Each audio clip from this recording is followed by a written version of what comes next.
Personne ne pourrait imaginer la Suisse sans ses glaciers. Pourtant, ceux-ci, soumis à l'augmentation générale de la température, ont fondu de 50% durant les 150 dernières années, et les prévisions assurent qu'à la fin de ce siècle, il n'en restera presque plus rien. Faisons le point avec le glaciologue Matthias Huss de l'Université de Fribourg. D'après des scénarios climatiques et des modèles, on peut expecter que vers 2100, alors en 90 ans, il y aura une perte de volume de 80 à 90% de tous les glaciers. Alors ça veut dire une perte de presque tous les glaciers. Le constat semble sans appel. Cependant, à la surprise générale, les glaciers suisses ont progressé en 2013.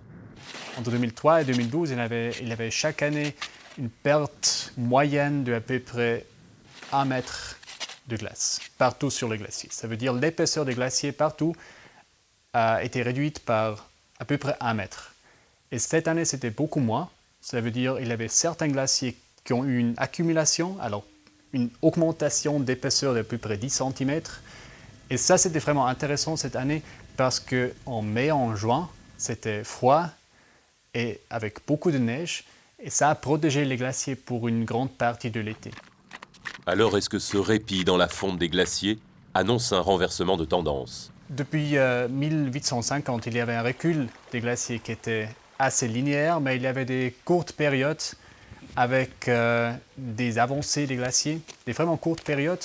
Par exemple, dans les années 70, là, des personnes ont déjà dit, voilà, c'est le prochain âge glaciaire qui revient. Mais maintenant, c'est vraiment très clair. Depuis 1980, on a des pertes très fortes et continues. Si aucun renversement de tendance n'est à espérer, du moins pour l'instant, qu'est-ce que la fonte des glaciers va changer pour les habitants de la Suisse?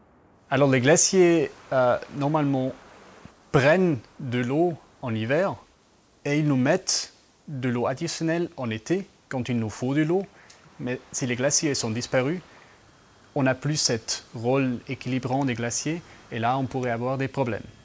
Il y aura peut-être des sécheresses en été, mais plutôt trop d'eau en hiver et en printemps, quand il y a aussi la fonte de neige. Nous devrions donc connaître dans les années à venir des sécheresses plus fréquentes en été, alors que l'hiver et le printemps seront propices à des inondations. À moins que la nature nous réserve d'autres surprises que les modélisations n'avaient pas anticipées.